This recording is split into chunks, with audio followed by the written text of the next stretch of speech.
This episode is about the very end of Solo: A Star Wars Story, and we're going to pay special attention to those music and sound credits.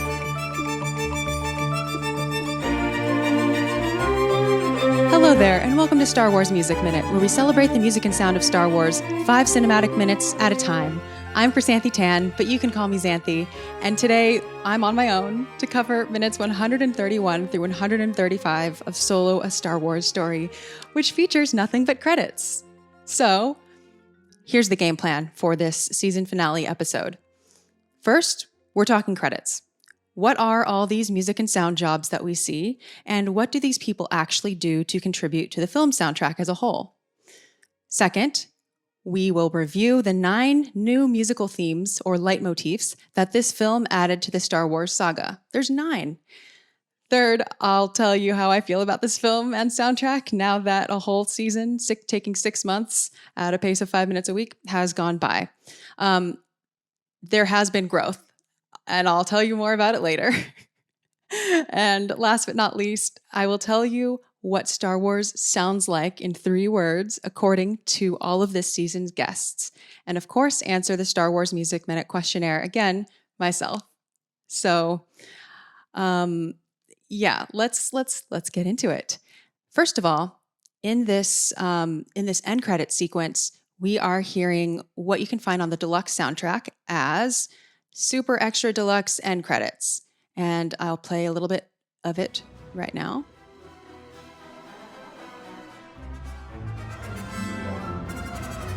So as we discussed in last week's episode, which went into more detail about the end credits arrangements and the different soundtracks, so go to Solo 26, Lightspeed to End Credits was the name of that episode if you want to know more about that. The end credits are sort of, it's not a completely new through composed suite. It's like highlights from the rest of the score. So the part that we were just hearing was from Mind Mission, which is, when we're with L3 and, doing that whole mind mission on, what is that planet called again? Holy shit. Kessel. Okay. So the very, very first music credit that we see is Han Solo theme and original Star Wars music by John Williams. Okay, that makes sense. John Williams wrote the Han Solo theme and wrote it in the form of this suite called The Adventures of Han, which you can find on the standard version of the soundtrack, but not on the deluxe edition. The next credit after that is score composed and adapted by John Powell.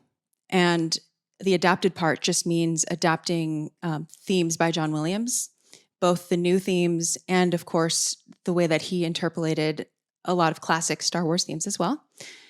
And then the credit after that is supervising sound editors Matthew Wood and Tim Nielsen. So the fact that the supervising sound editors are so high on this list is obviously they're super important.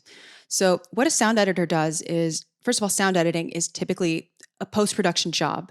They will do things like clean up dialogue, work on soundscaping, and be sort of a liaison between the director and producer. Like they kind of have the whole vision of the whole soundscape of the film as a whole, incorporating sound effects, music, dialogue.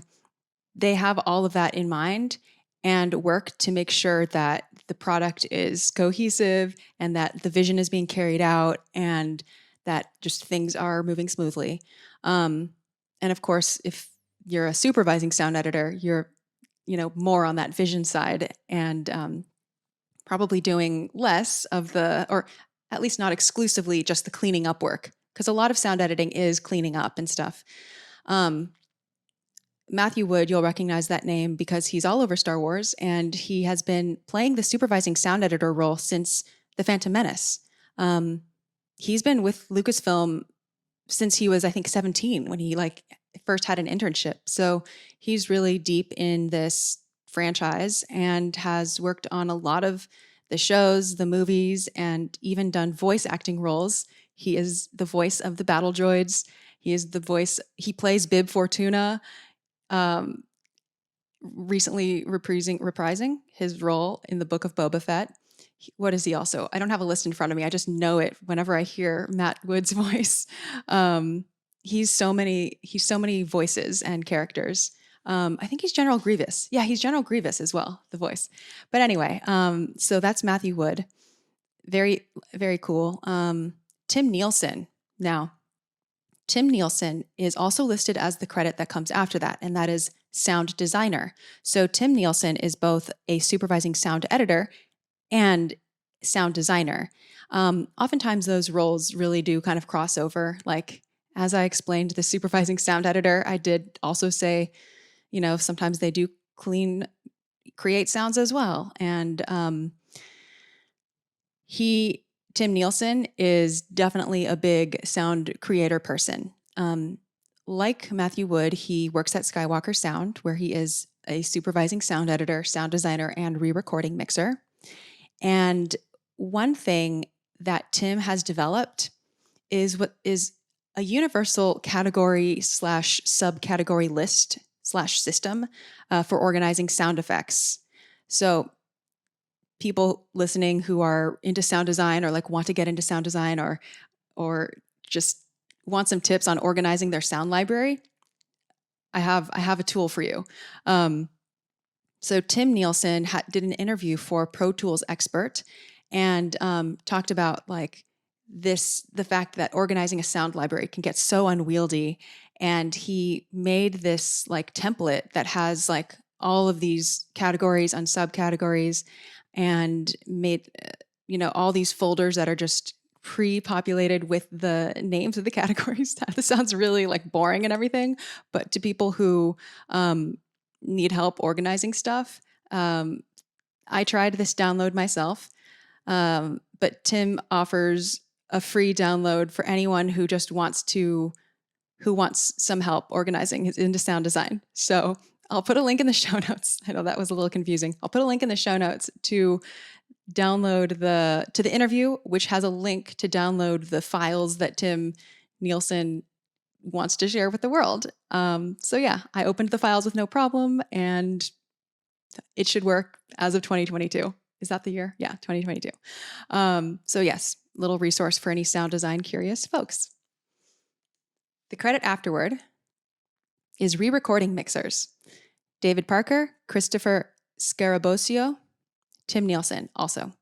So re-recording mixers are the people with the final responsibility of getting the entire sound mix of the film ready to go. So there are different recordists for lots of different tasks like ADR, score, I don't know, just all the different things that need to be captured and recorded. And at some point, all of that needs to be mixed. All of that, all the do-overs, all the additions, all of the stuff that's been dubbed over. It's a massive job to get the entire sound mix of the film ready to go. And they're the people that have the final, do the final mix, final check, make sure that the film sounds cohesive, that stylistically the sound is in according to whatever vision that perhaps the supervising sound editors are communicating with them. So it is no surprise to me that Tim Nielsen is in all three of these roles: supervising sound editor, sound designer, and re-recording mixer. So that's what they do. The next part of the film credits are the ADR section. So there's a huge ADR section. ADR, which stands for automatic dialogue replacement, is when actors come back to the studio after filming and redo their lines while trying to match their original performance. This can happen for all kinds of reasons. It might be actually a separate actor coming in to do lines for a character. In Star Wars, there are numerous instances where the actor on screen, the physical body of the actor, might not be the same as the actor as the voice. And so the most recent example in this film would be Darth Maul. And of course, when you have a character that's not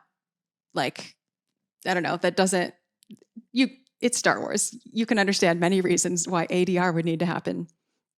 This can also happen if a line in the script is changed or added at the last minute. Sometimes ADR will make it possible for a character to say a line that was not originally intended in the script. And it might be when the character's back is turned. So you might not even have to match their mouth, or sometimes you do have to match their mouth and just make it work. But this can also happen, and happens quite often, if the sound on set isn't clean enough. Like if you can't capture a clean enough recording on set due to wind or lightsaber sound, like people making lightsaber sounds with their mouth or whatever, then you'll have to do ADR, automatic or automated dialogue replacement. So the first credit for ADR is ADR voice casting, which is Terry Douglas. There are, I don't know, maybe 30 or so additional voices listed. So I won't read them all, but that's the point where they are listed. Highlights include David Collins, who works, I see actually a lot of Skywalker sound people on here. Dave Accord, Deborah Wilson. Why does that name sound familiar? And of course, Sam Witwer is on there, and Matthew Wood again. So Matthew Wood and Sam Witwer are they frequently come in to do some extra ADR, which is also called looping for some people. So people who come in and loop in their sound after the fact, sometimes they're called loopers. So if you ever see that term, like, I don't know, I'm a looper. Do you want to be a looper for this episode or whatever? That's what that means. Skywalker Sound, if you're listening, I'm down to be a looper anytime. I'm just kidding. ADR mixers are next. So this says ADR mixers, Walt Disney Studios, and then there are two names, Doc Kane and Jeanette Browning.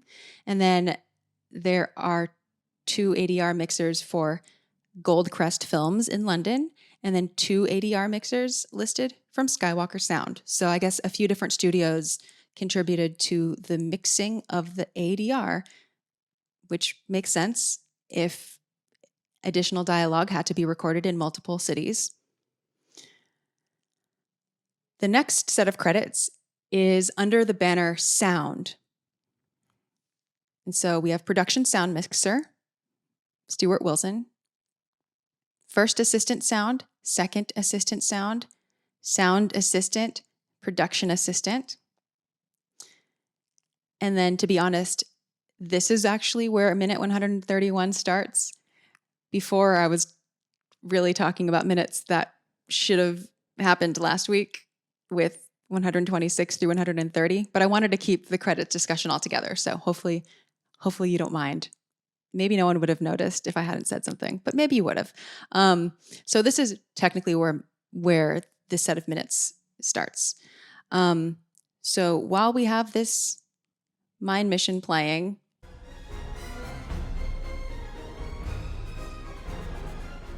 so this is where we get the post-production sound services credits, and that was provided by Skywalker Sound, a Lucasfilm Limited company in Marin County, California.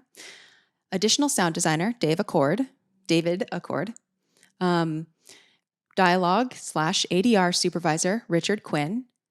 Foley editors, Kim Patrick, Dee Selby, Shun Bai Hui Yang. We'll get into Foley a little bit more later. Or, you know what?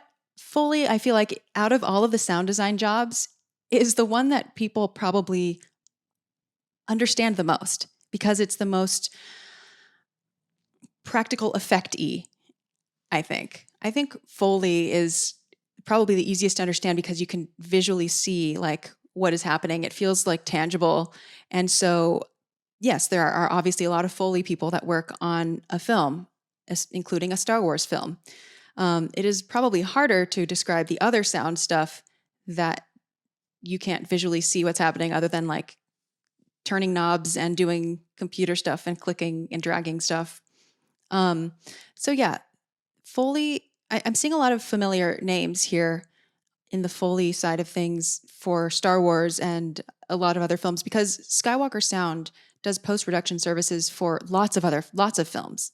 Like they can be hired just like any other post-production company. They don't only do Star Wars or even Disney. Okay, so we have apprentice sound editor, Sarah Shaw, Foley supervisor, Frank Rinella, who's done a ton of films for Star Wars, and Bonnie Wild and John Borland are the additional sound effects editors. Sound effects editors, Justin Doyle, Andre J.W. Zwiers. And then we have a couple dialogue and ADR editors. Again, more of them. There are so many editors. Then we have assistant supervising sound editor. Then we have assistant sound effects editor. Then we have Foley artists, Ronnie Pittman and Margie O'Malley.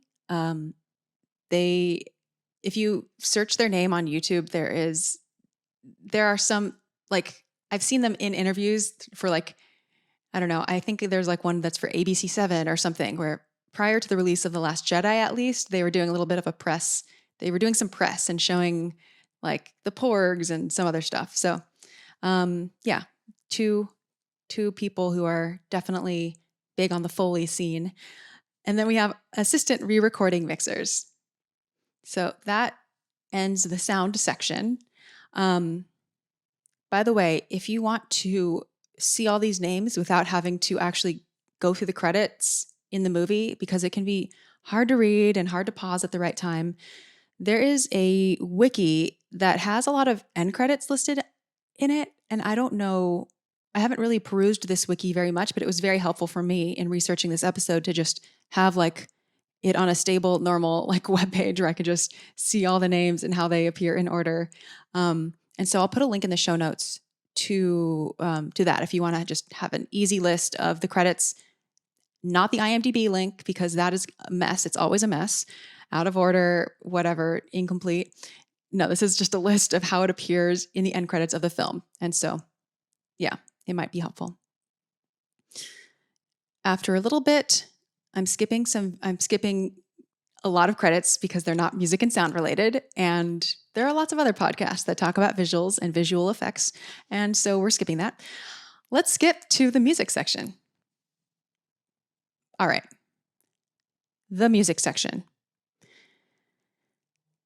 Additional music and arrangements by Batu Siner, Anthony Willis, and Paul Munsey.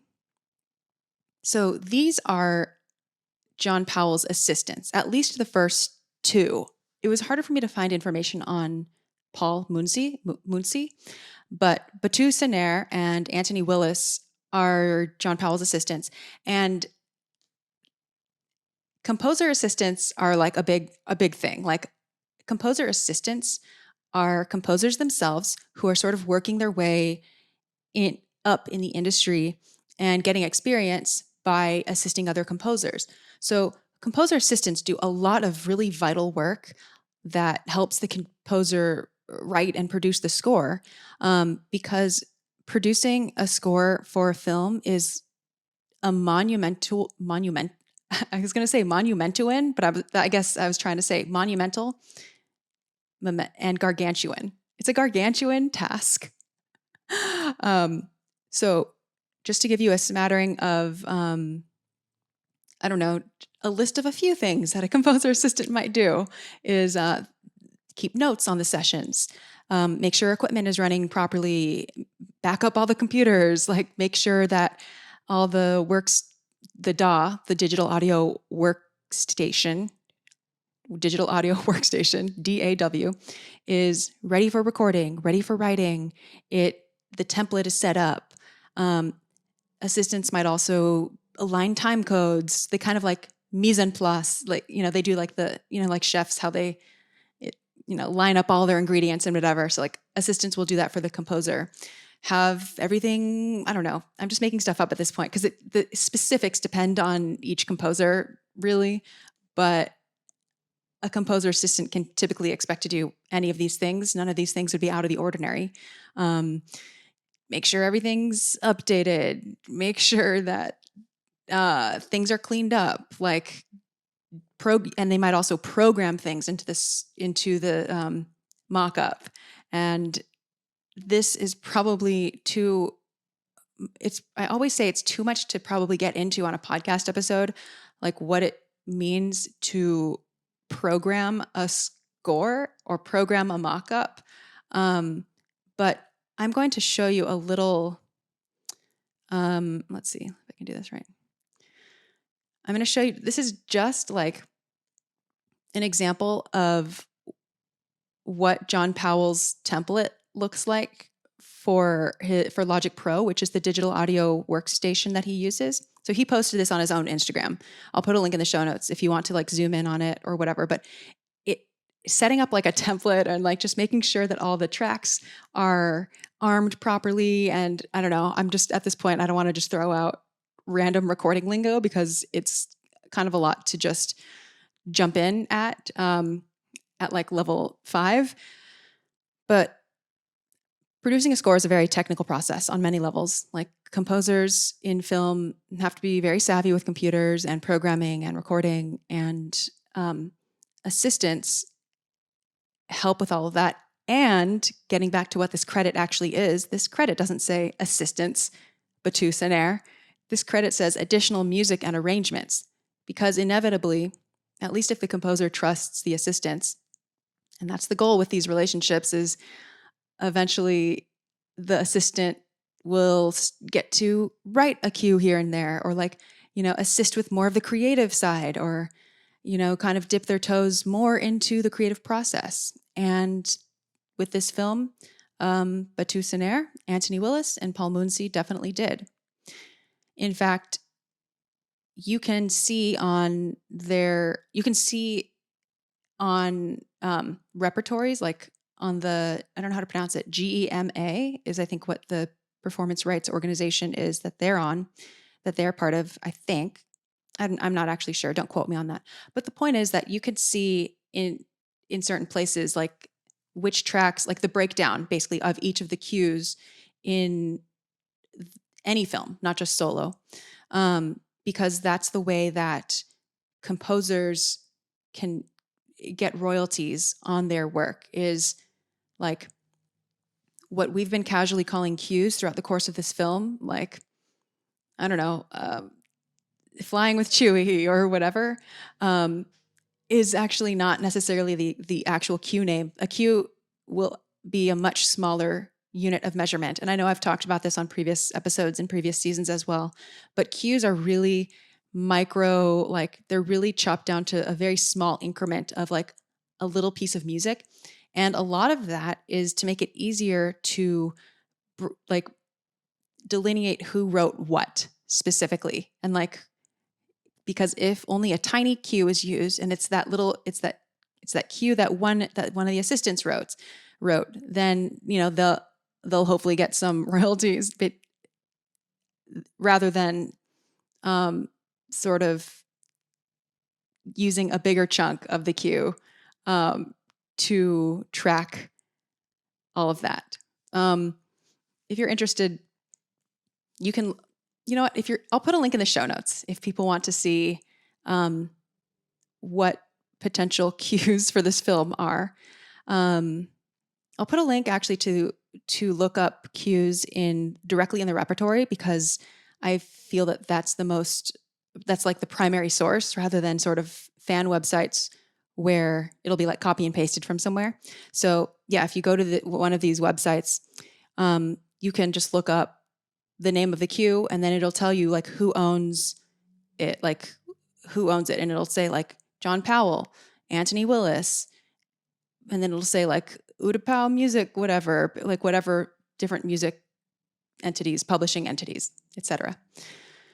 Okay, so that was a little bit of a long explanation, but all of that is to say that I'm glad that these additional composers got credit, because it is actually a much talked about in the industry problem at the moment, and actually has been for a while, but now it's like really in the public consciousness, I think, because this article came out like 6 months ago about ghostwriters in Hollywood film scoring and whatever, because there are a lot of composers who don't credit their assistants when their assistants write sometimes like most of the score. So I'm glad to see these folks get credit as well. And John Powell always like mentions them. He doesn't try to hide them. Like I know some composers do. So yeah, he always mentions them, and they also compose their own films. I think Batu-Senaire in particular, I think he did one of the later Ice Age sequels, Ice Age films. So yeah, the composer and assistant relationship is really fascinating to me. And in good circumstances, it can be a really nice stepping stone and training ground. And yeah. Okay, one last thing I'll say about Paul Moonsey, who is the one that I know the least about, is that I do know that he went to the same college as John Powell, and that will come up again later in this episode. So the college is Trinity College of Music. It's not now called Trinity Laban. I don't know how to say this word. But anyway, moving on now. The next credit is the orchestrators. Ooh, orchestrators have such an important job. The orchestrator's main job is to make the compositions playable by a live orchestra.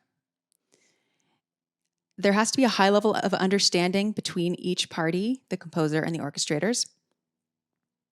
And in the past, composers would often, write something on the piano, then give that to the orchestrator, who would then translate that piano piece essentially to an orchestral piece.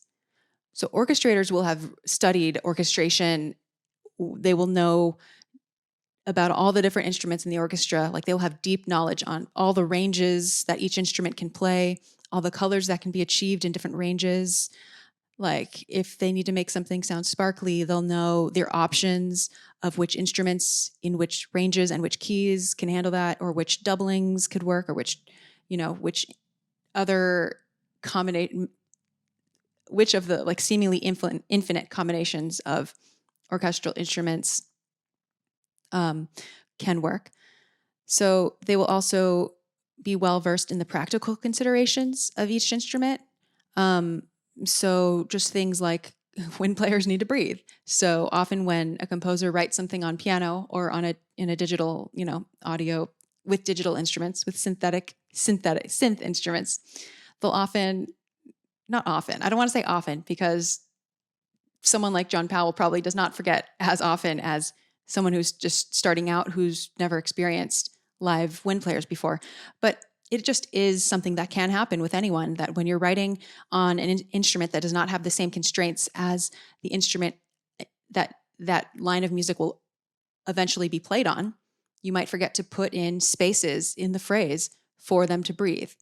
Or you might forget that in order to switch from flute to alto flute, if a player is doubling, they might need a couple bars of rest, or just certain things like shifts can be avoided on string instruments. And there's also all these little things. I could spout out a few more nuggets, little gems that we keep in mind when we write for orchestra. Now, I'm not an orchestrator. I don't know as much as an orchestrator, and I will fully admit that. But I have studied a little bit. And so there are just little things like, if you want an instrument, if you want an instrument to play loudly, there are sometimes certain ranges where they actually can't play loud, or they can't play soft. And so you have to, or an orchestrator helps the composer basically not write something that is unplayable, that wastes a ton of time. And they make things, orchestrators are really magical. Sometimes they do a lot of work. It depends on the composer and how hands-on the composer is in their orchestrations. And also there are a lot of shifts in the way that orchestration comes into the process now that it's so common to make a mock-up of a score first. A mock-up is a digital version of what will be recorded. And that is done so that the editors and everyone can get a sense of what the music is going to be before it's like then recorded for real. So yeah, nowadays I'd say, especially for like a big film like this, it's probably less of like just getting handed a piano score and then fully doing an orchestration. Now it's probably like getting a digital mock-up and then, which already is sort of pre-orchestrated, but then like cleaning that up and fixing things that don't work and maybe sometimes redoing things. It depends on how well the composer themselves knows the limitations of the orchestra, because when you have digital instruments, it can be easy to just say like more of certain things that are not going to be feasible when you have live players that you're paying for a certain amount of days. So yeah, orchestrators do a lot. So, okay, let's see. Supervising orchestrator, John Ashton Thomas. John Ashton Thomas, frequent collaborator of John Powell. He went to Trinity College of Music along with John Powell. So now there's there's already 2 collaborators that went to school with him.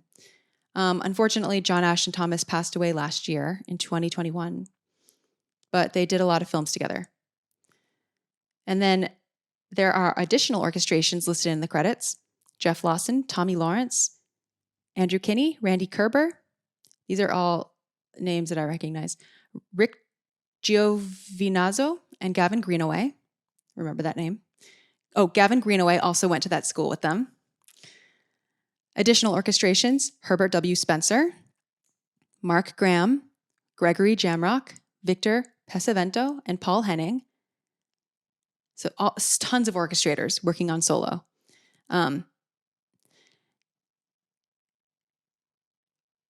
Herbert Spencer is Mark Graham. We'll talk about Mark Graham again later, but there's lots of orchestrators on this project. The next credit is music editors. And I'm excited to talk about music editors because I feel like this is one that people don't give enough credit for how creative their job is. So the music editors for this film listed are Jack Dolman, Ryan Rubin, Ramiro Belgart, and Sally Bolt.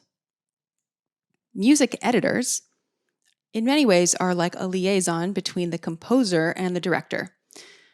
The music editor is often the one that makes the temp track for the composer in the first place, and the temp track is what a composer gets before they even start composing for the film, and it's already pre-populated with like ideas of like types of music that could go in certain places.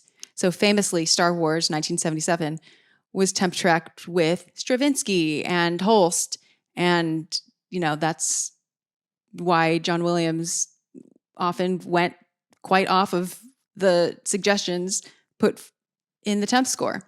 So today, I think temp scores are also a very much publicly maligned aspect of film scoring. And film composers have sort of a love-hate relationship with them because in many ways, especially given deadlines, temp scores are really helpful because it just kind of gives them the answer of what the director wants. And that's what they need to do, is do what the director wants. On the other hand, directors can fall in love with the temp score and not be super open to new ideas sometimes. Or, and this is more like if we take a step back and think about temp scores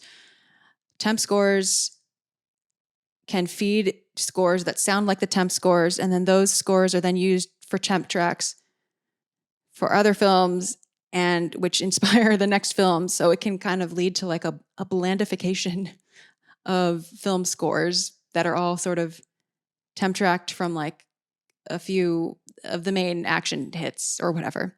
So, but anyway, a music editor is often the one that makes the temp track, but that's not all.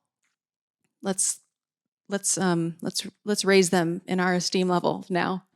I'm just kidding. It's not bad to be the person to make a temp track. That's like but that is an extreme amount of power, I think, because the music direction for a film is contributes so much to the emotional experience for the audience members. But here is also what a music editor does. Okay, so after a composer writes something to picture, a music editor will see that, will listen to that, and they might make tweaks for places to cut something out or places that they can go. So like they work with the composer before presenting the cue to the director. So often like they really are the first kind of bridge to get through before presenting it, because the music editor is in close collaboration with the director in terms of what the whole vision is. So all of this guidance that the composer can have, in a good scenario, of course, can make the score a lot tighter in places where the editor can kind of give tips on tweaks to make. In addition, and I think this is super interesting, music editors will often, Star Wars fans, I'm talking to you. Star Wars fans, I'm talking to you. Music editors will often take a cue that's already been written and they'll kind of cut it up, test it out in new places of the film, see if it might work somewhere else. They might take stems and put it somewhere.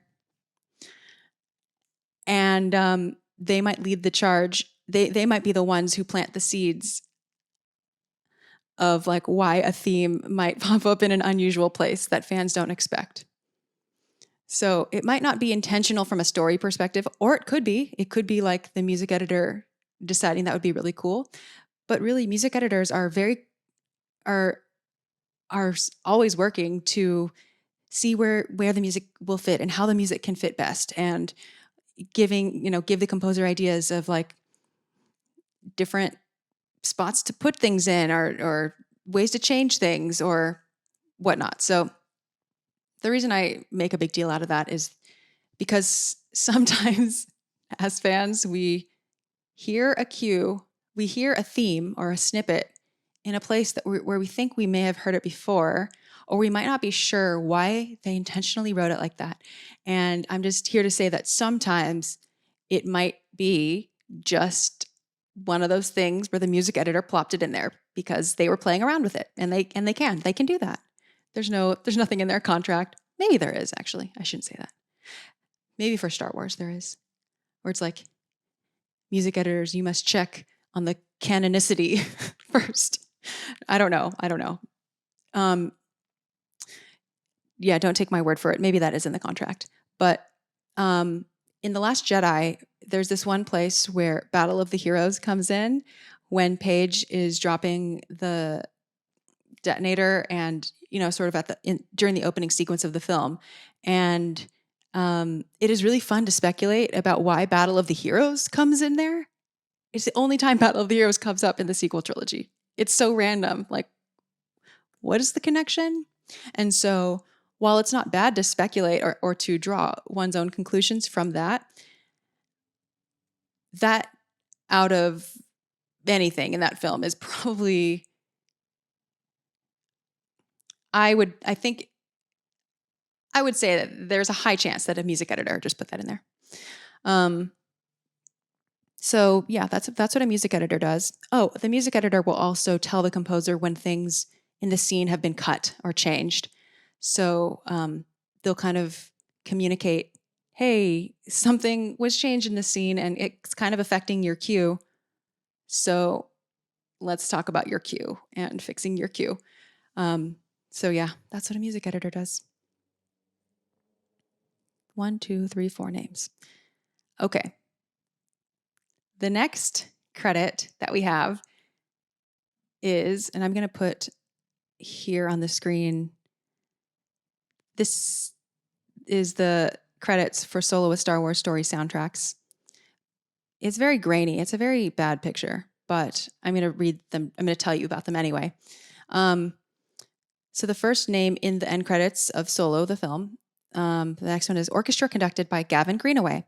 And if you remember, he also was involved in orchestrations. And Gavin Greenaway went to Trinity with John Powell. The next credit is orchestra leader, Emlyn Singleton. And I believe that just means concertmaster in British. And that violinist also went to Trinity with John Powell and Gavin Greenaway and John Ashton Thomas. So the alumni connection is very strong here. The next credit is score, recordist, and mixer, Sean Murphy. Additional engineers, Jake Jackson, Nick Wallage. Additional mixing, John Tronweiser. Mix assistant, scoring editor, digital score recordist. These are all different people that were involved in recording the score. A digital okay, so we have two score recordists here, score recordist and digital score recordist. So the score recordist without the digital prefix, or I don't know if prefix is the right word, but you know what I mean. Sean Murphy is affiliated with Abbey Road Studios. So this is where the soundtrack was recorded, was Abbey Road Studios in London. And Sean Murphy has quite a bit he has some very interesting, he has a score mixing seminar online. I'll put a link in the show notes to that if you want to see sort of how he mixes things. But he's the one who is going to be recording the score when the orchestra is there live. It's a massive endeavor with lots of microphones, lots of I'm not going to butcher this explanation of it, even though that's what I'm here to do. But nope, I shouldn't get into No, I'm not going to get down a microphone rabbit hole and the mic trees that he uses. No, we're not going to do that now. Okay. So, but he does that. So, yeah. And digital score recordist, I hesitate to say exactly what this particular digital score recordist did, because music credits in a film sometimes it's hard to assume exactly how these people delineated their jobs. But a lot of times these days, a digital score recordist might be more like a Pro Tools operator, an editor. But I don't want to dismiss their role at all. And I don't know if that is exactly what Eric Swanson did. But I would assume that Eric Swanson was in charge of recording the digital aspects of the score.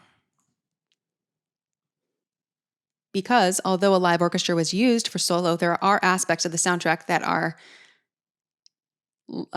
digital, that are electronic, like a lot of the drum parts and stuff like that.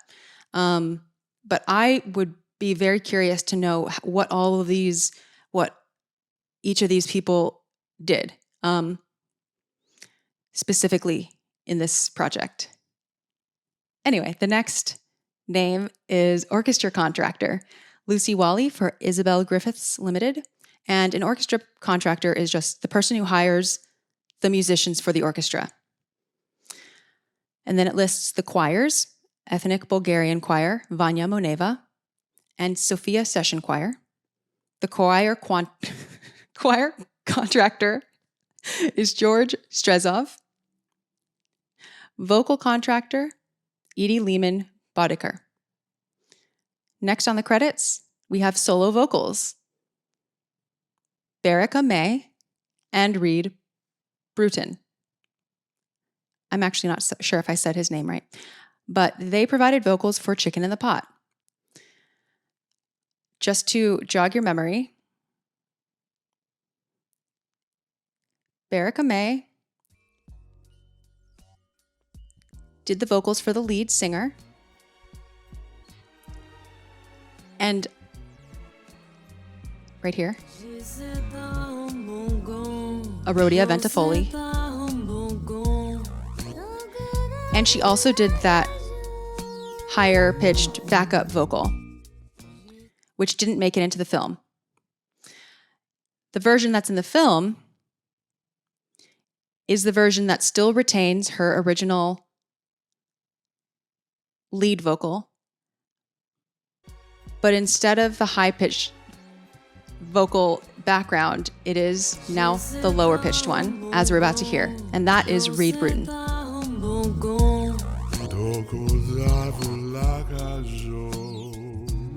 So that's why they are listed specially in the credits, and that's where they appear. Next up is music preparation. Mark Graham, Gregory Jamrock, and David Hage, Hage. Music preparers are the people who make the score, and by score I mean like the thing that people read off of, like the script, but for music. And they make sure that it looks clean and precise. They make sure that every part of the music is legible, that the time signatures and key signatures are nice and big, so that when the musicians are playing, they can clearly see where they're supposed to be. There's rehearsal numbers marked nice and big, and rehearsal numbers are like little guideposts, so that during rehearsal, like the conductor can just be like, start at rehearsal letter C, and then you sort of see it's like chapters basically. And then measure numbers will also be in the score, so you might have like rehearsal letter A might be like 10 bars, or it might be like 20 bars. It really depends. There's no ratio that it has to be. It really is just like rehearsal letters are they're just utilitarian. It doesn't really matter. It's just, it might be broken down into like where difficult parts are. Like if it's a new chunk where something difficult is happening, it might get a new rehearsal letter because you're going to have to start there a lot of times.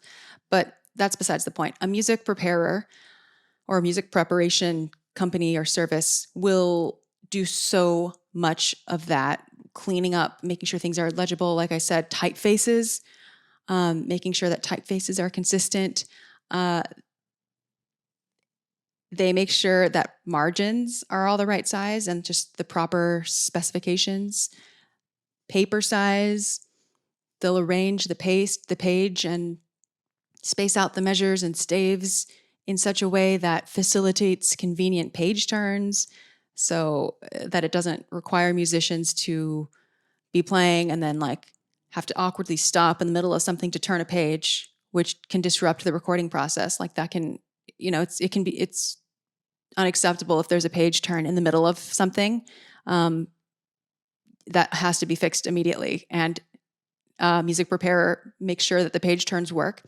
They will also make sure that there are adequate blank pages, that the cues are properly labeled so that no one has to stop in rehearsal and say, am I supposed to be playing on this cue?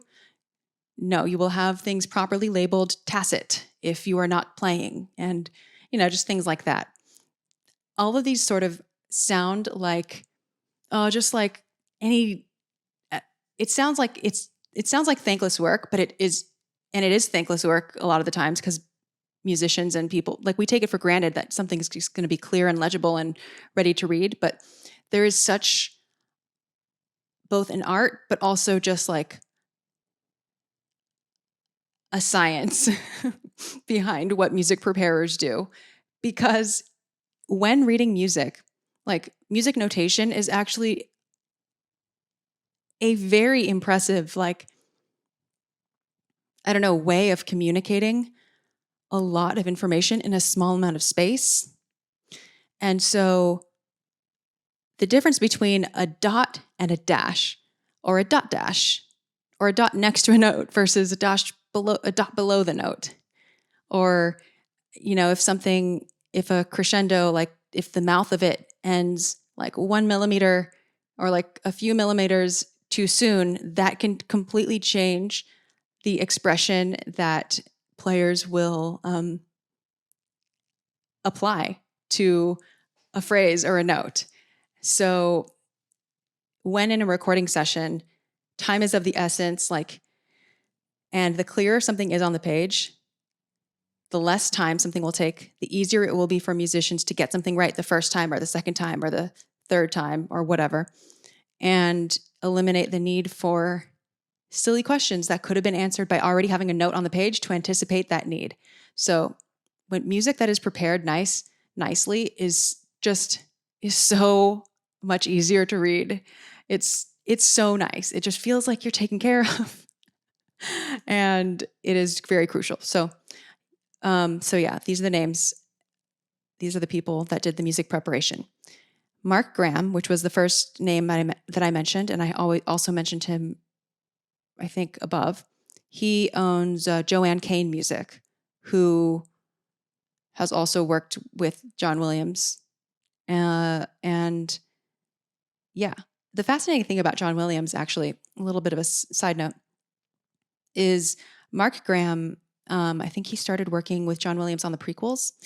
And because John Williams writes such detailed composition sketches, not that he doesn't have the help of orchestrators, because he definitely does too, but often it's so detailed that like he sends his score, his handwritten score, John Williams, directly to the preparer, just directly to the preparer. And they prepare it. And it seems like they do a little bit of, it seems like the line gets blurred between like exactly what the preparer does and what the orchestrator does. Because make no mistake, the music preparer also will have a lot of crossover skills between like orchestrators or even composers or arrangers or whatnot, because you cannot prepare a music score unless you really, really understand everything that a music score needs to communicate. And so yeah, I just think it's interesting that John Williams has such a close relationship with Joanne Kane Music, and would just, they know how to translate his sketches. Like they understand his little dots and dashes and everything and what to do there. So, all right, we're almost at the end of these credits. Score recorded at Abbey Road Studios, London, and the stage recordists, John Barrett, Stefano Civetta, and George Olton. John Barrett, who has come up a few times, and I mentioned is an audio engineer at Abbey Road now, was a score and stage recordist on this film. And I believe the progression in a recording studio is often something like intern to assistant engineer to score recordist to engineer. So for those interested, he was also the score recordist for Avengers Endgame. The penultimate music credit is score mixed at Five Cat Studios, Los Angeles. This is John Powell's own studio. And they also produce stuff for other artists as well. John Powell himself is not involved in like mixing, but like he has a whole, he's a whole production. He has his whole studio. So yeah, the score was mixed there. Score production assistants, Nate Underkufler and Soya Su. What is not listed is the orchestra members. And I'm not going to read all these names, but I do want to just tell you how many of each instrument there are, because this is a big orchestra. This is a big orchestra, especially for a film. So the London Orchestra, which was where the whole score was recorded, with the exception of John Williams's The Adventures of Hans suite, which was recorded in Los Angeles with a separate orchestra. So for the score, it was recorded in London. The London Orchestra was conducted by Gavin Greenaway, as mentioned, and it featured a 125-piece orchestra, 39 violins, 19 violas, 16 cellos, 8 basses, 4 flutes, 3 oboe, 3 clarinet, 3 bassoon, 8 French horn, 6 trumpet, 4 trombone and 1 bass trombone, 1 tuba, 1 timpani, 6 percussion, 1 piano/celeste player, and 2 harps. That's big. In Los Angeles, for that one suite, it was a 91-piece orchestra, 30 violins, 14 violas, 10 cellos, 6 bass, 3 flutes, 3 oboe, 3 clarinet, 3 bassoon, 4 horn, 4 trumpet, 3 trombone, 2 tuba, 5 percussion, 1 keyboards, and 1 harp. So, those are the music and sound credits for Solo: A Star Wars Story. Before we go into the next section, which is the leitmotifs of this film, or the leitmotifs that this film added, I want to play a little bit more from these end credits so that you can hear the way that it ends and progresses. Since we will, do the theme rundown as usual, I'm going to rewind a little bit so you can hear the transition from the mind mission into, nope, rewind more, because we're getting to one of my favorite tracks. Actually, both of these are some of my favorite. Okay, here we go. It goes straight into Corellia Chase, which was in the beginning of the film.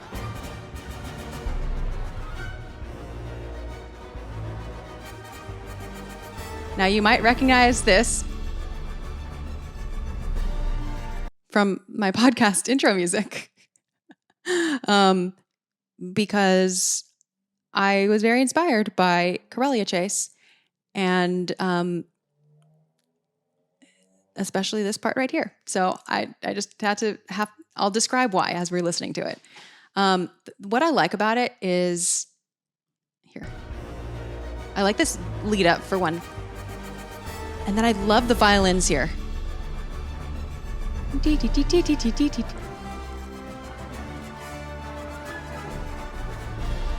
And that little interstitial thing where it's like, that feels like so Star Wars to me. It feels so, it feels like such a nice flourish in the midst of this piece, which incorporates the Han Solo theme, which is by John Williams, but orchestrated by John Powell's team, if that makes sense. So Corellia Chase, I feel like, is just, I don't know, it's an exciting, it feels like both Powell and Williams, I guess, is maybe what I'm trying to say. And I'm going to play from my podcast opening music so you can hear exactly the part that I was inspired by and how that ended up being what I did.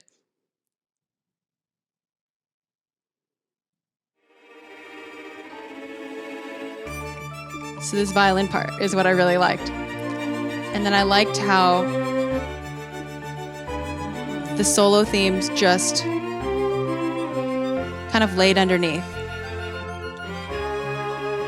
Obviously, this is my version based on the other version, but I bring that up because when I am recording a cover for a Star Wars thing for the podcast, I tend to highlight parts that make me smile about the original thing. So, yeah, that violin thing, I was just like, I want to do that. Okay, so Corellia Chase, yay Corellia Chase. I feel like a huge dork.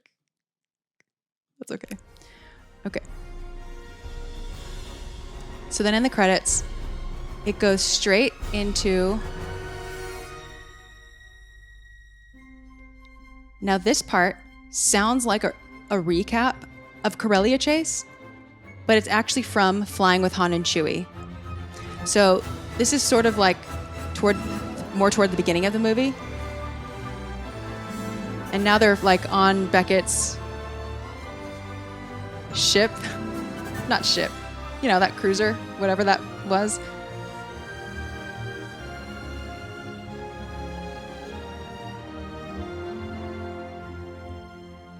I can hear the shower here.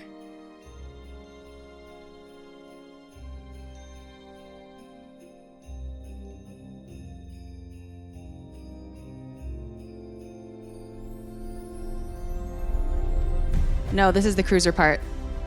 Yeah, because it's flying music. That's right. Well, anyway, the point is this whole thing is from the track Flying with Chewie.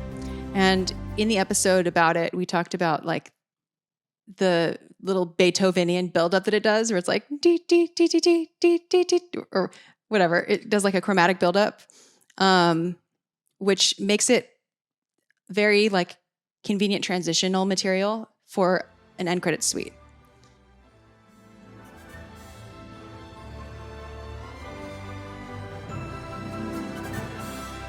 Because the trouble with a long suite that strings together lots of different tracks is that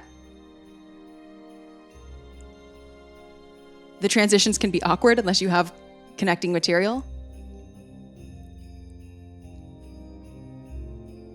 I went too far.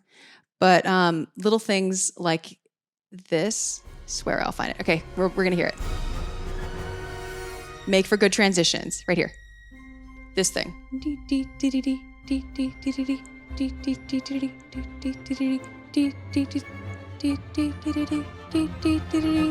It's like a palate cleanser. So, yeah. I won't play the rest of the end credits because it really just plays out the rest of the Han and Chewie track. So the very, very end of the end credits is it's really just the end of Flying with Han and Chewie.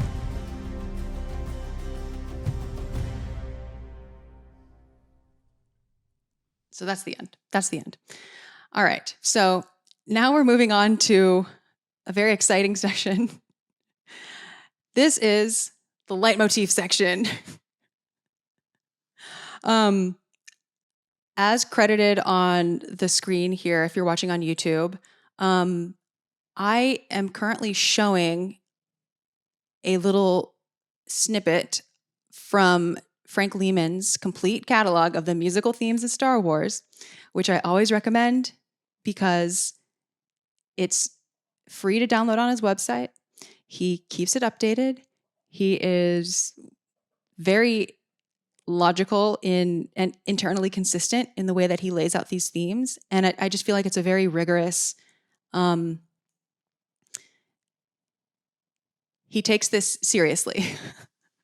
He takes this seriously and it's presented very rigorously. And if you remember him from all of the podcast episodes he's been on, or you follow him, you'll know that he like teaches John Williams stuff. He's a film musicologist. Like he's very, I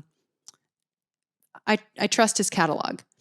And I think it's a really great resource for people to look at. So I'm just showing this because I'm going to play each new theme. There's 9 of them, as I said. And those of you who want to read the melodic reduction is what it's called, AKA the sheet music of the notes, the transcription of it while it's playing. I have that on screen for you.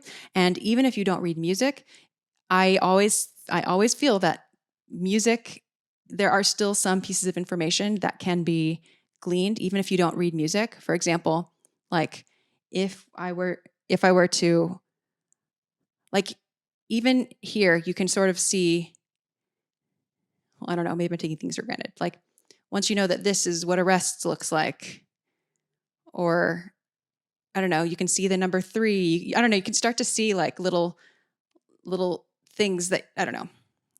I should stop assuming that people can read music.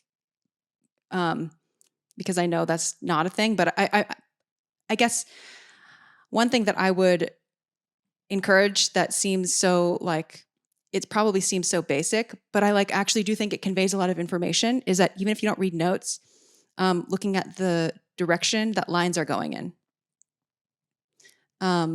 Like looking at the curvature of the notes. That can tell you whether, higher means it's higher, lower means it's lower. So like there's little things like that, oh my God, what did I do? Stand by. Stand by while I have the totally wrong thing up. Okay, just one second. Wow, you're currently looking on YouTube at some other notes that I don't know what document that's from. So just pause for a second. I mean, don't pause. I'm still going to talk. But what I'm trying to say is that it's going to be up here anyway. So if you can look at it and try to absorb it. Another thing is that you can see like the density of the notes on the page. Like you can see that, for example, this one that I'm circling on screen, which is the Young Han Solo searching, looks like there's a higher density of notes than in this one. But anyway, I'm not here to teach you about reading music and guessing what things are based on information on screen. I show this as a tool, and also if I can help anyone better understand how they can use Frank Lehman's catalog, then all the better. So, okay, you'll see if you go to his catalog and see these themes that are listed out. And by the way, these theme names, like, they came from John Powell and John Williams. So this is kind of unlike the other trilogy films where he's mostly making up the names for the themes. These came directly from the source for the most part. If you see there's like a hyperlink in the motif column where it says the name of the motif. So the first one that we're going to listen to is Young Han Solo. In parentheses, it says heroic. And then in italics, it says composed by Williams because John Williams composed this theme. The hyperlink will take you directly to a queued up link where you can hear that theme. So even if you can't read music, you can look at this catalog and click on the links and hear that. Also, he writes which film it's been used in. So S means solo, and where the initial statement is. So at 11 seconds. All right. So let's listen to Young Han Solo.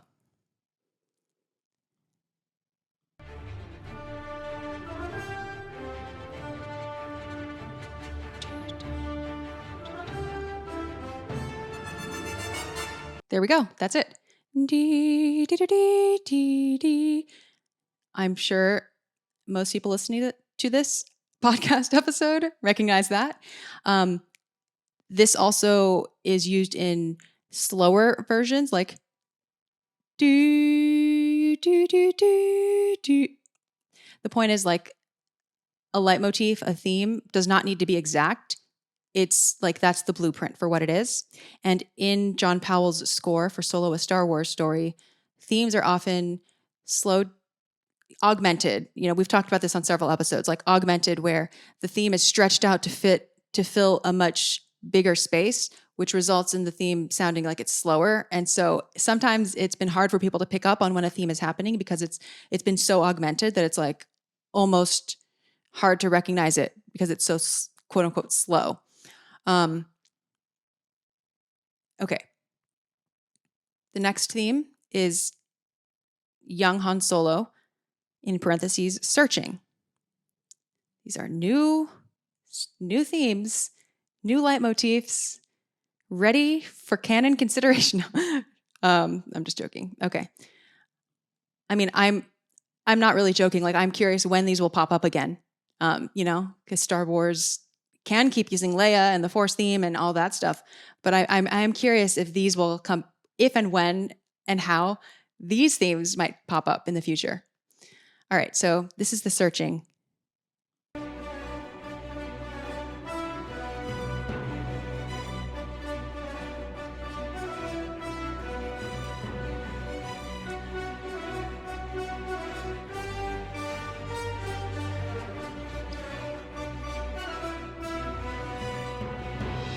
I really like that one a lot.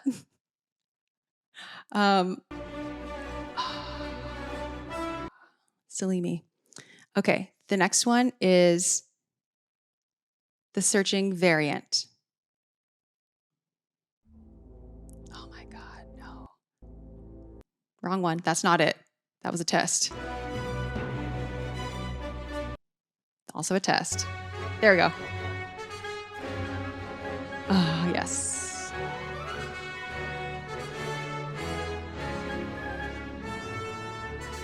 So that was the main part of it, and I'll play it again in another context. So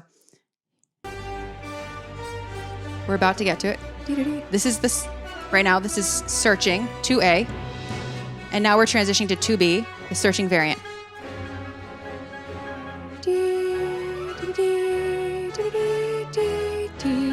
Now, the reason that these are called 2A and 2B rather than just 2 and 3, like separate ones, is because there is a little bit of a relationship between them. Like I would say that searching to the one labeled 2A would be the main one, obviously, since it's not called variant. And the variant is based on searching. So the fact that it's this half step thing, basically. So I'm just playing dee dee dee, dee dee dee, dee dee dee. And then the variant goes.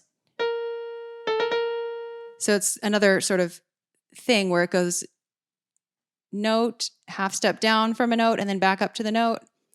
If you're watching on YouTube, I'm kind of circling things on my iPad, and you can see it on screen if you want. I have the 3 notes circled where there's sort of like a half step relationship. And also another thing they have in common is triplets in that figure. So triplets, you can tell it's a triplet because there's like a 3 written right there, crossing over the, what's it called? That thing that connects the notes, the line, I forgot. Please don't revoke my music degree. All right, so let's move on to the next theme. So, okay, that's 1, 2A, and 2B. So that's 3. Okay, so now we're on to the John Powell's themes. The first one is secrets, which has come up many times this season and been a little bit controversial. Let's listen to that.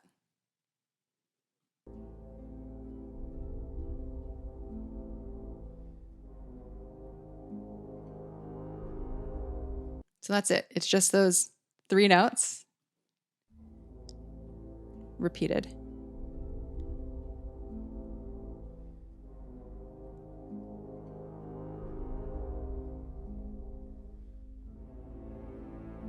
Now, this one has been controversial, quote unquote controversial, because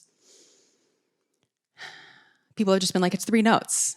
More than one guest, we've talked about this. And what we've realized, or what I've realized, and not just me, like a few other guests have also realized this, like most recently, I think Alex Ludwig commented on it as well, is like this theme grew on us because of the way of the association it has with harmony and sort of the revelation of like secrets. So we talk about this in the episode Shades of Revelation, I think 20 or 21, 20 with Alex Cunningham, and then also with Alex Ludwig, and probably a couple other people too. But this is, the one that people kind of also think sounds like Jurassic Park a little bit.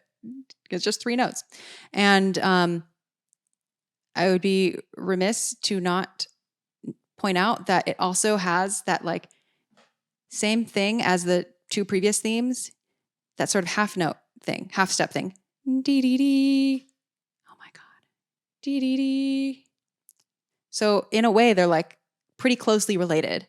So I don't know if this was on purpose or not, but John Powell's Secrets theme just does have that in common with Han Solo's searching themes. Moving on, Han and Kira.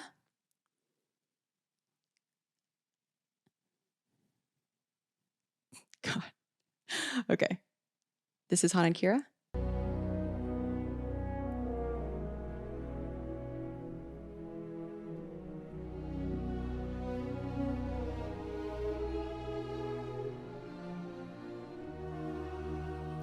And here is going into the secrets. Okay, but we're here for Han and Kira now. All right, so the next one is The Gang.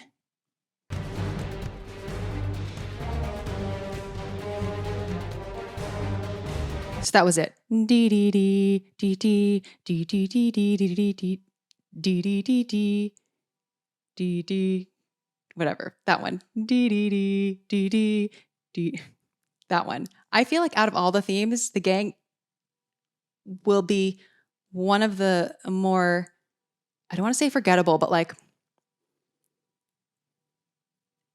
It's one of the ones that I get mixed up with other stuff. I'll let you decide how you feel about the gang theme, but that's the gang, as heard in the track Train Heist.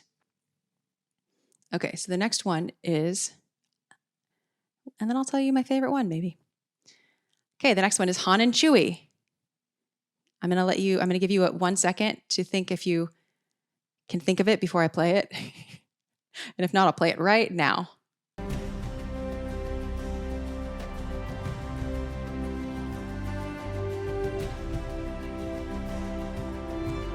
It's super diatonic. It's super pure.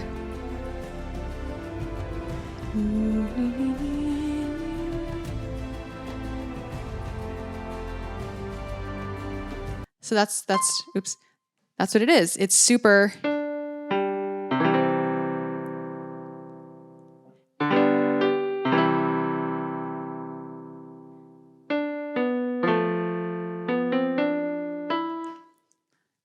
I think it's like one of the least harmonically, even melodically, even rhythmically complex themes, which I think is suitable for basically the relationship between like man and best friend. You know, there's nothing extremely layered in terms of the films. In Han and Chewie's relationship, really, and the theme sort of reflects a simple understanding of their friendship, which is how the film portrays it as well.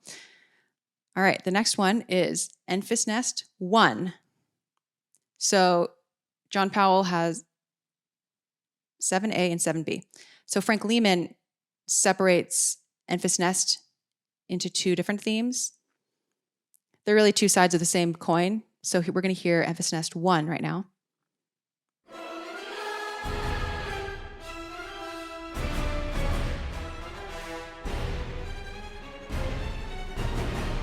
That was it. It's basically the part that goes.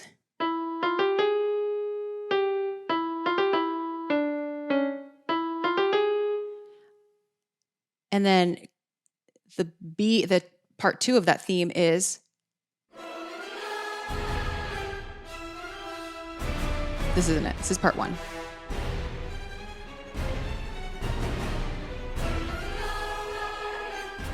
Okay, well, I'm going to have to, let's see, copy this link. Well, we'll just keep listening. I'll point out when it happens.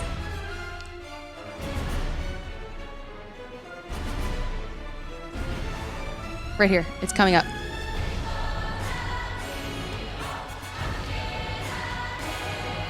That's it. That's what he calls Enfys Nest 2. It's oh, sorry.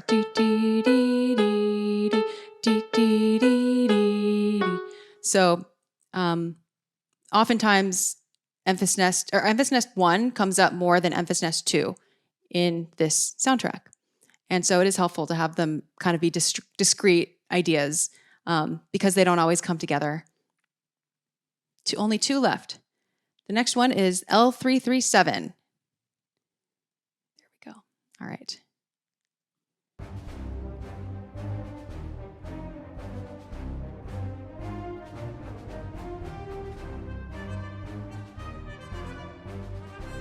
Which is used to great effect in a very fugal style, contrapuntal style in Mind Mission, which we've heard a ton in these end credits. And it's, I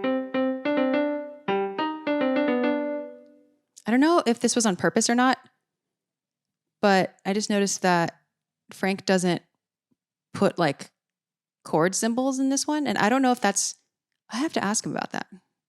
I don't know if he just left the chords out, or if he sees this theme really as a melody because of its use. I'm thinking out loud because I should have thought about this before, but I'm probably just noticing that there's no chords there, because in counterpoint, the whole point is that like these individual lines are operating independently. It's sort of more of a horizontal. Okay, so the vertical where the harmonies align vertically is not okay. I'm going to ask him about it. I might just be making this up. I'm not explaining it very well, but that's L337. And finally, fakery. This one might be harder for people to recognize.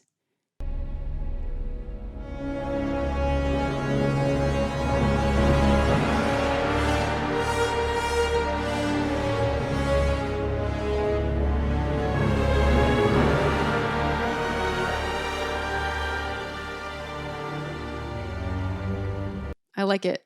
The most notable part that we hear it is when Lady Proxima is emerging from the pool of water. And you can hear this. I was playing from the track Bunk/Proxima 1M2-3 on the deluxe edition of the soundtrack. And it is this slow, basically like chromatic, slow, brassy fakery. It comes up later in the film as well, and it's often like when people are being found out. I can't remember if it's always associated with like the white worms or something, but when you hear that, it's not good usually. So those are the 9 themes. Yeah. What do you think? Let me know in the comments if you have a favorite one, or if one of them, or if you have a favorite track on the soundtrack that heavily uses one of them. I don't know. I find that sometimes it's hard to have a favorite theme. Sometimes it's easier to have like a favorite track or a favorite cue that just uses a few of the themes. Before starting this season, I went into this season like, familiarizing myself with the cues, but not being an expert on exactly how they're all used yet. And so right off the bat, my favorite one was the young Han Solo searching variant. And in my podcast outro, that's why it starts with that.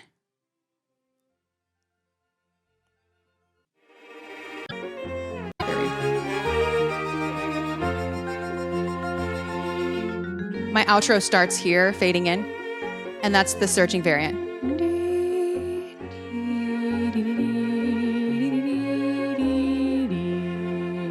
So you'll hear that, in a few minutes, in a little bit more than a few minutes, but we're nearing the end of this episode. You'll hear that, and that's where that comes from. Now that I've gone through the whole film, and I guess this might be a good time to transition to the next section, which is Xanthe's parting thoughts about this season and how I currently, I'm reading from my notes, and how I currently feel about Solo as a film now that we've gone through 5 minutes at a time. Now that the last 6 months of my life has been Solo, I am surprised by how much Secrets has grown on me, like how much I've come to appreciate Secrets in the way, not just as a theme, because, as stated right here, it's just.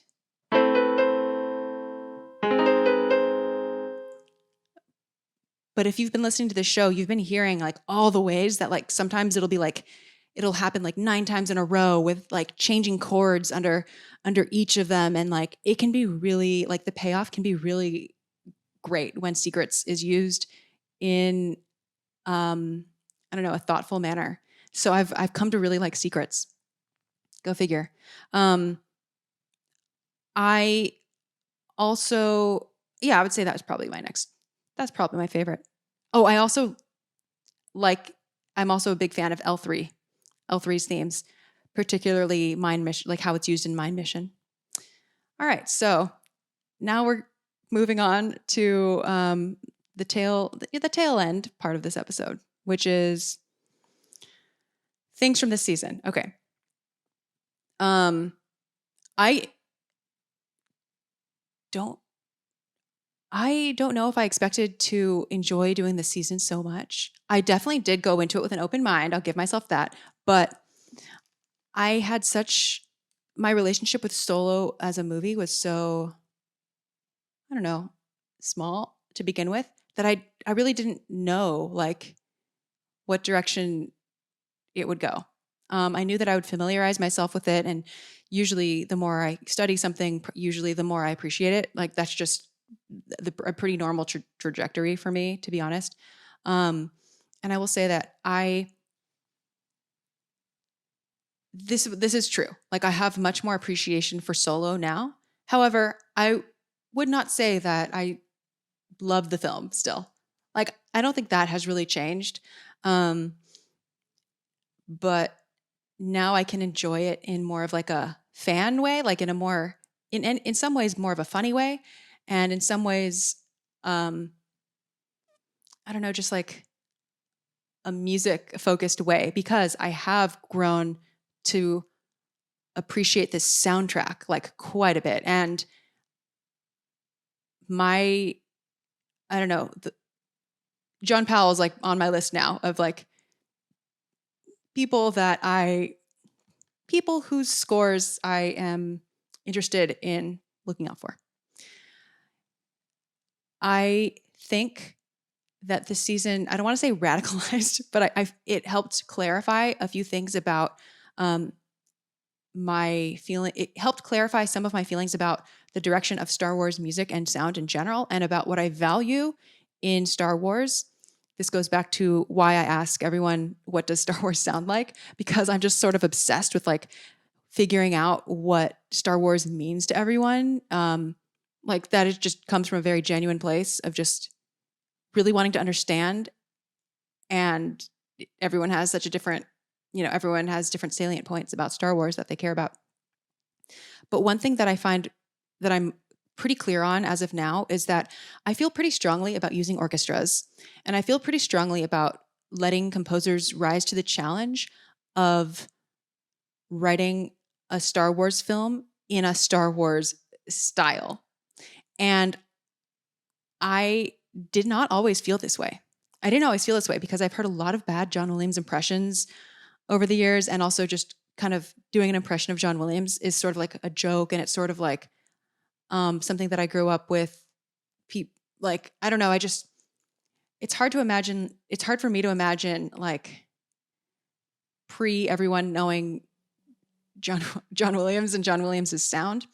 Point is, I've heard a lot of bad John Williams impressions, like lazy ones that just scratch the surface of an aesthetic, especially like the aesthetic of a few hits. And I've heard like seeds taken from John Williams' writing in Star Wars. I've heard that, I don't want to say copied, just imitated and in so many other films that is almost hard to like remember why I love the original and why it is still worth trying to take on, or taking on the challenge of doing a house style. I'm speaking really slowly here, and I know, and I almost hesitate to say this because I don't want it to sound like, because it is not how it is.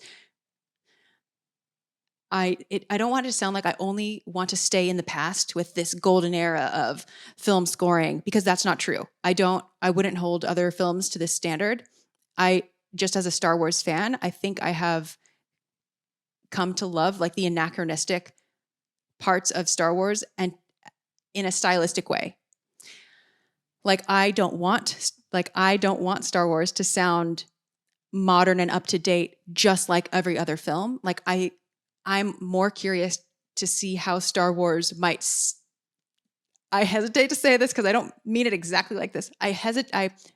I am curious to see how Star Wars might retain some of its historical stylistic practices in the face of every other franchise updating and changing.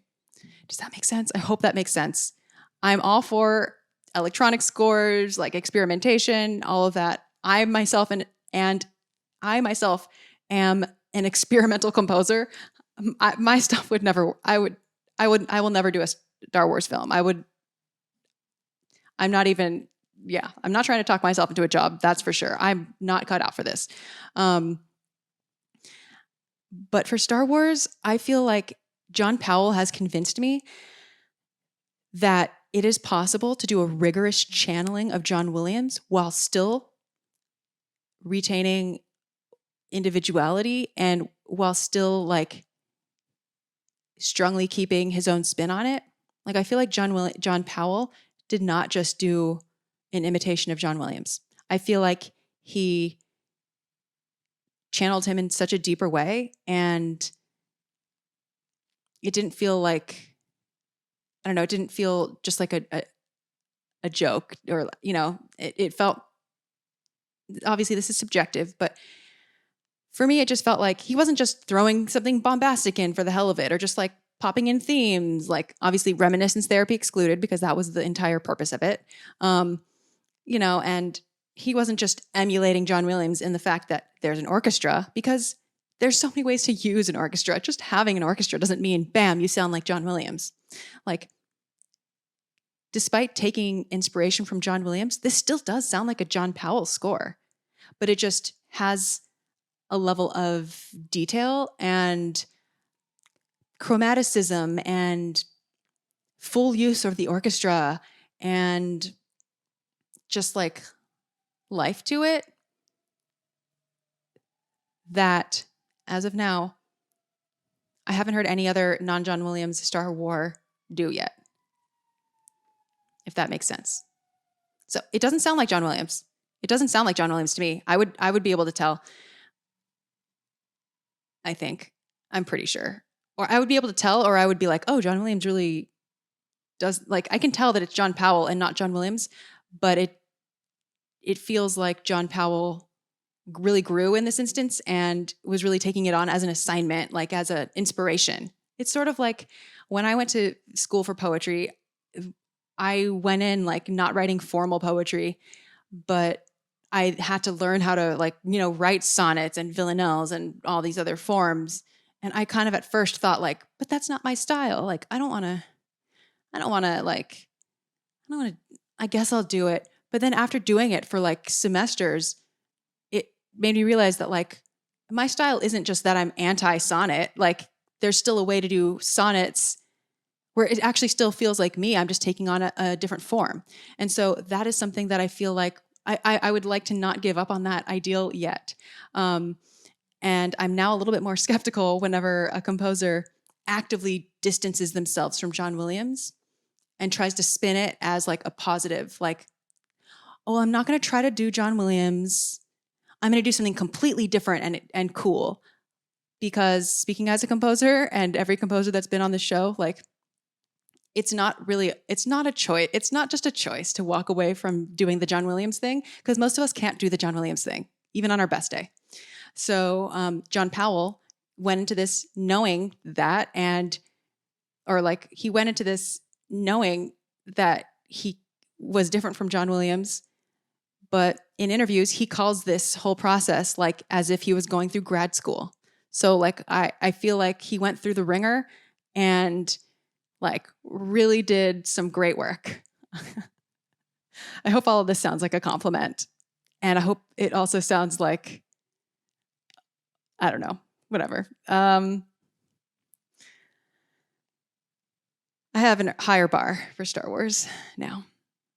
And the other parting thought that I had was that I was not a fan of the sound mix in this film, at least how it sounds at home. And so that is something I'm going to be listening more closely for in future things that come out, because now my new question that I'm obsessed with is like, is this sound mix, does it sound weird because I'm listening at home and it's not mixed for speakers like the ones I have?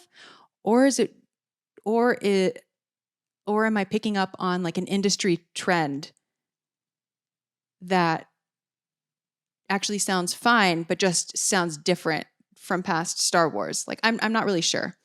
The one that stands out is Darth Maul's voice, and just some of the quote unquote disembodied voices, or some of the voices where I'm not exactly sure what's coming out of where, and some of the things that feel less worldized, like that feel like less like they're grounded in a space, a little bit too crisp and clean. But yeah, that's just a personal preference that I think I have. I'm still willing to hear more though. A last couple things that I want to say are I do want to clarify that in one of the episodes we were talking about the track Into the Maw, and I think the guest John Solomon had asked if they were playing like vuvuzelas, and I said I wasn't sure. And lo and behold, John Powell has clarified and put a video on Instagram, which I'll put a link in the show notes to. Indeed, the brass section is playing vuvuzelas on Into the Maw. And I will play a little bit of that right now so that you can hear what I'm talking about. So I'm sorry for not catching that sooner.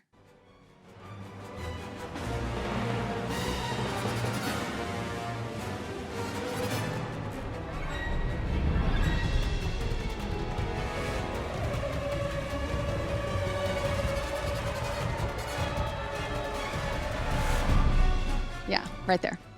So that did happen. And another thing is that John Powell is, in fact, the person singing in Stormtrooper karaoke.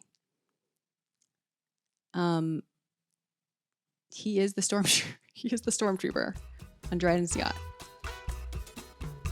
It's a bit of source music, and it's very in the background.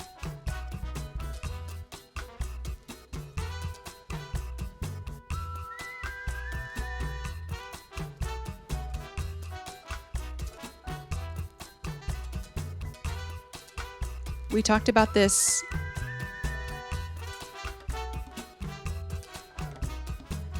in episode 9, I believe, or 8, or 10, something in the span of episode 8 to 11. So there's like whistling here. I'll skip a little bit forward so you can hear his singing. There we go.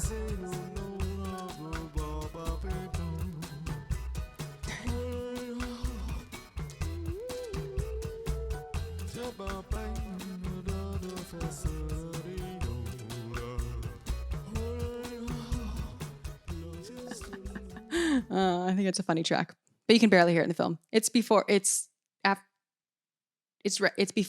in the Pot. No, it's after Chicken in the Pot. Yeah. All right. I think that's all I had about this section. Okay, I think we're on the final home stretch now. This is very exciting.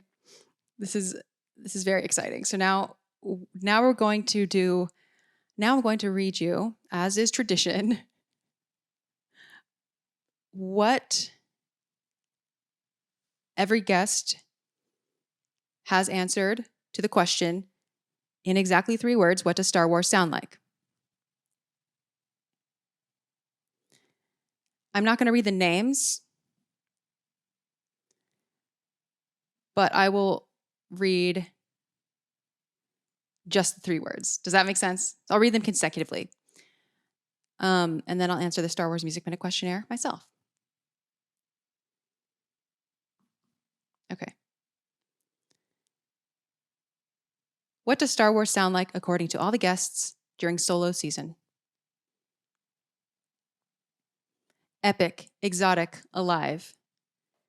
Pew pew. Brr. Pff. Powerful, evocative, grandiose. Hope, redemption, spirituality. Majesty, hope, tragedy. Old, lived in. Vaguely remembered music. Poetic, epic, inspiring. Actually close enough. Triumph, thrill, happiness. James Earl Jones. Analog but magical. Beep beep. Kshpa. Grrr. Excitement, celebration, fun. Nimble. Orchestral, nostalgia. Home, excited, adventure. Heartfelt, direct, dramatic. Epic space magic. Emotional, sweeping, adventure. Big octatonic brass. A low hum. Inspiring, magical home. Endlessly imaginative adventure.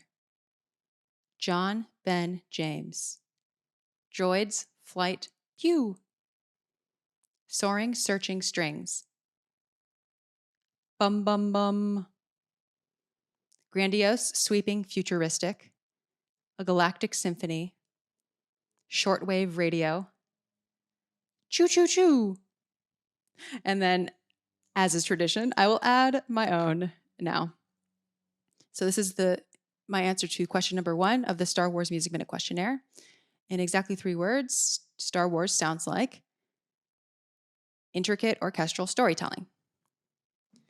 So that's my answer to question number 1, and I'll just continue answering the rest of the questions now. Question number 2, what is something related to Star Wars music or sound that I am curious about and want to learn more about? And for me, it's the relationship between the composer and the various production people, like the music editor, in particular. I'll say that, composer and music editor.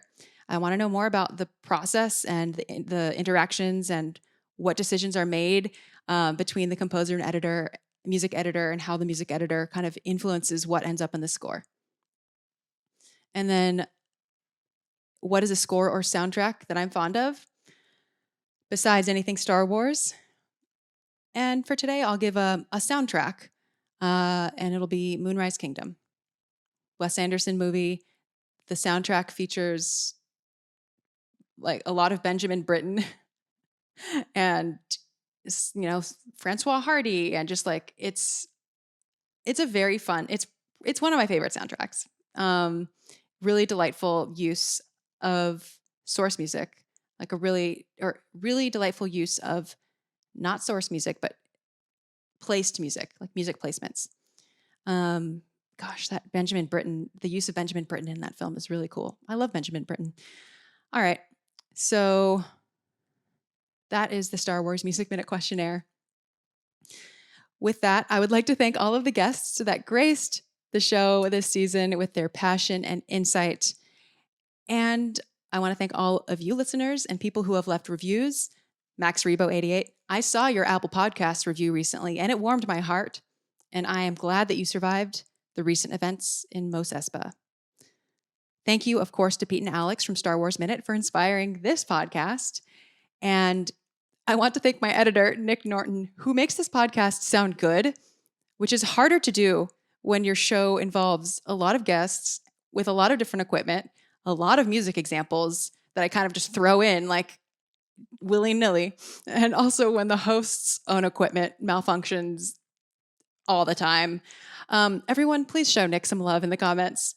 I don't know, drop a headphone emoji or something. This is the first season that I've had an editor for the whole run of episodes, and it makes an enormous difference for me. So thank you, Nick. And last but not least, I want to thank my patrons and the people on my Discord server. Whenever I have a question or need an opinion on something, I go straight to Discord and ask the delightful crew of nerds on the Friends of Xanthe Discord server. You are all the ones. Y'all are the ones that suggest topics, give me ideas. On Discord, I also give sneak peeks of upcoming Star Wars Music Minute guests so that people can ask questions in advance. Alex, that's often you, and Ender too. We also have extended discussions about episodes after they come out. We talk about music theory, media, technology, Kenobi. We even play some role-playing games. It's a chill place and a chill pace too, which I find important in a Discord server. So anyway, if you want to be part of that, the way to do that is to become a patron at any level, which will give you automatic access to the Discord server. Link in the show notes. In addition to Discord, by the way, if you want a whole other way to become more part of the process and have more detailed discussions about topics that we talk about in the episodes, losing my voice right now. You can join the Woodshed Crew level of my Patreon, which is $5 at the moment, and I do casual weekly live streams where I will like prepare music analysis and practice stuff for upcoming Star Wars Music Minute episodes, or we'll talk about music theory, or honestly, recently we listened to a bunch of classical music from different eras and composers and instruments, and just talked about what techniques and stylistic elements stood out. and how that related to film music. And I may have brought up a few too many overlays of funny photos of composers that all had the same eyeglasses. But anyway, that is a wrap for Solo, a Star Wars story. I hope you enjoyed learning more about this score and that you'll continue to experience the music and sound of Star Wars with more confidence and curiosity moving forward. I know that this is technically the end of the movie, but if you're listening now at this point still, thank you. And I'll let you in on a little secret. There will actually be a couple of exciting bonus episodes in the upcoming weeks featuring interviews with musicians from the Solo soundtrack. I'm really excited to bring those conversations to you. It'll be in your normal feed and on YouTube, so you don't have to do anything special to get them. You'll just get them whether you want to or not. They'll be in your feed. They'll come out. Next season, coming this fall, we're covering The Empire Strikes Back, and I've already got a great lineup of guests shaping up that I think you'll enjoy. Anyway, it's been a blast. May the Force be with you, and see you next time on Star Wars Music Minute.